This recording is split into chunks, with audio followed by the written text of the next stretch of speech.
Paz e uma traça, e hoje você vai viajar comigo pelo maravilhoso mundo da arte e da cultura. Sim, hoje a gente não vai viajar pelo maravilhoso mundo dos livros. Eu sou Ana Carolina, mas pode me chamar de Aninha.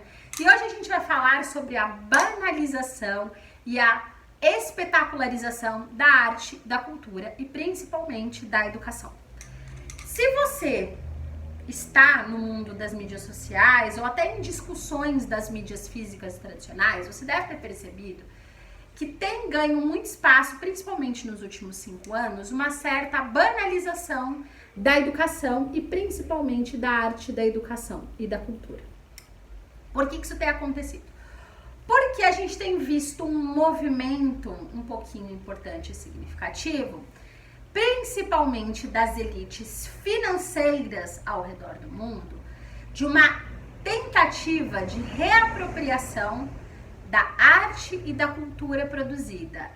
De quem produz essa arte da cultura, de quem produz a literatura, de quem produz aquilo que vai influenciar diretamente a estrutura da sociedade.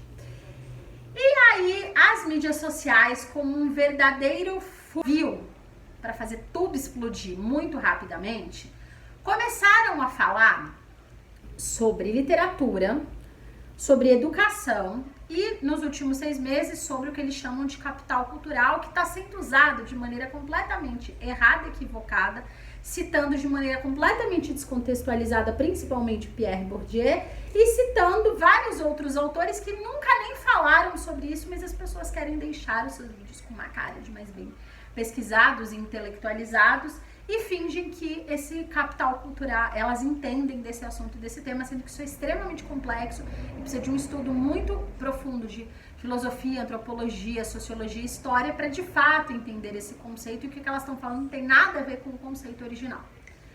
Mas principalmente essa banalização da educação, da arte e da cultura tem feito as pessoas acharem que parecer que você conhece determinados assuntos, parecer que você leu os livros, parecer que você entende de arte clássica, parecer que você entende um pouco sobre o pensamento filosófico, parecer que você entende um pouquinho sobre música, vai ser uma porta mágica que vai te fazer pertencer às elites.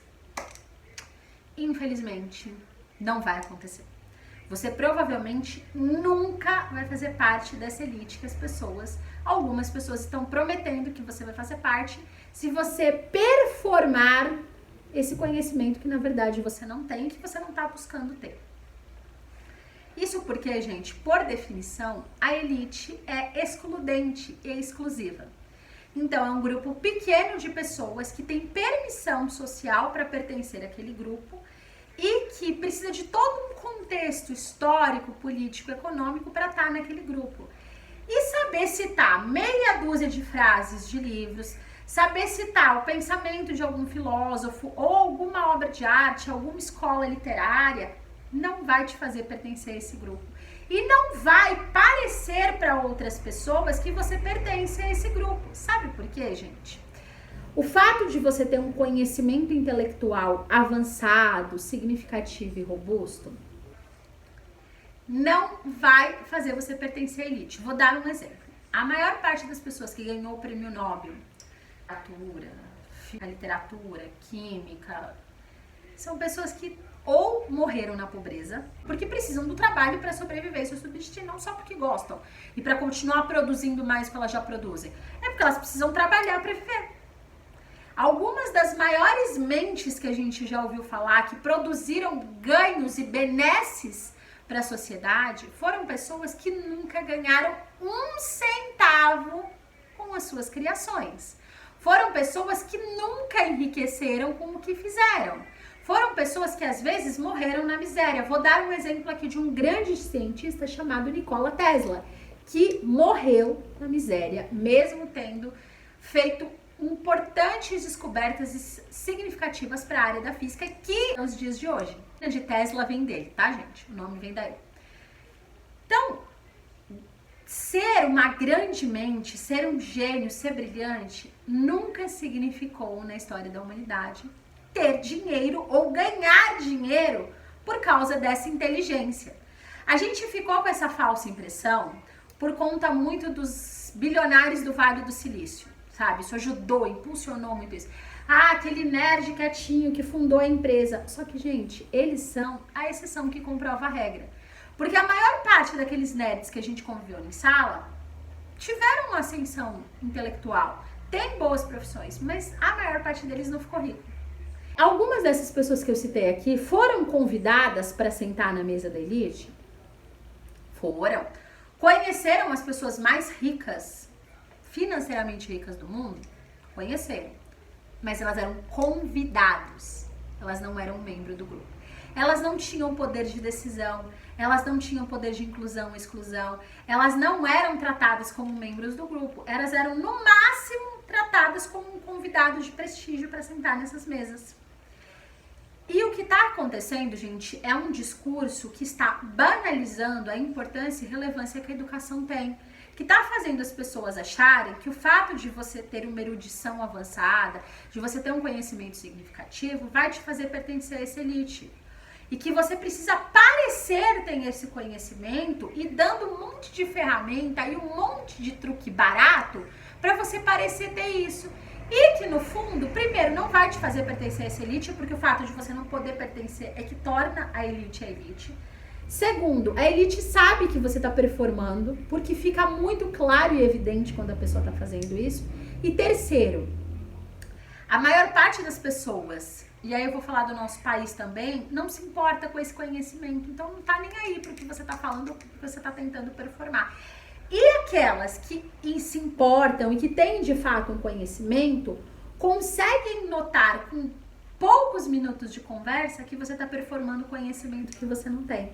Que você tá citando um monte de frases soltas de livros que você nunca leu, que você tá citando escolas artísticas de obras que você nunca nem se deu ao trabalho de ver no Grande Buscador, que você tá falando sobre filósofos que você não faz ideia de quem são, de como influenciaram a história do pensamento universal. Repetindo uma performance que você treinou através de truques para conseguir repetir publicamente.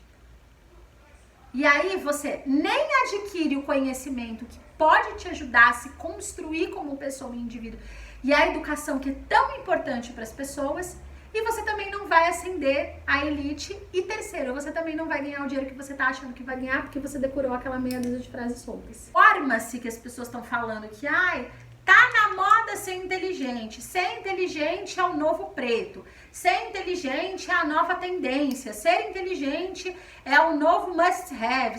É porque as pessoas usam esses anglicismos sem parar. Para poder dar mais importância para o discurso, quando na verdade usar bem a língua portuguesa é legal. Essas frases que são muito chamativas, porque elas são muito fáceis e a gente não precisa refletir, pensar a respeito delas, mas que na verdade estão muito distantes da realidade.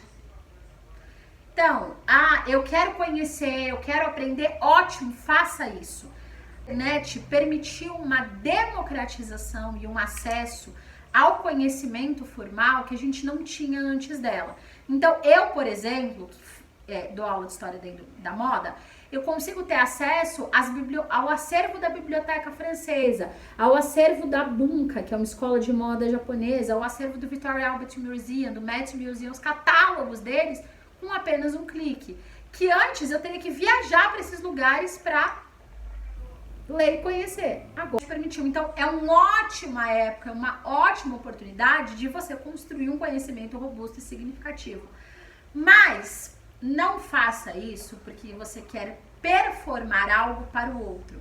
Faça para construir para si mesmo, faça para se formar como indivíduo, faça para ter mais repertório, faça para ficar mais inteligente, faça para aprender mais sobre o mundo, faça para lidar melhor com as situações, com as pessoas e com as circunstâncias. Faça por você, porque você quer se construir. Educação é um dos pilares de formação dos indivíduos, isso já está muito bem estabelecido há muitas décadas. As pesquisas mostram o quanto a educação tem o poder de influenciar, inclusive, na qualidade, na expectativa de vida das pessoas e no tipo de vida que elas levam. Então, de fato, ela é importante, ela é essencial. Mas ela tem que ser. Mas é importante que você faça ela, não que você finja que você fez, não que você performe que você fez. E aí fica aqui a minha reflexão. Reflitam muito sobre essa banalização, espetacularização e essa performance que a gente está associando a educação, a arte, a cultura. Isso não é um bom caminho, não é uma trajetória e pode prejudicar muito quem está tentando fazer essa performance. Até a nossa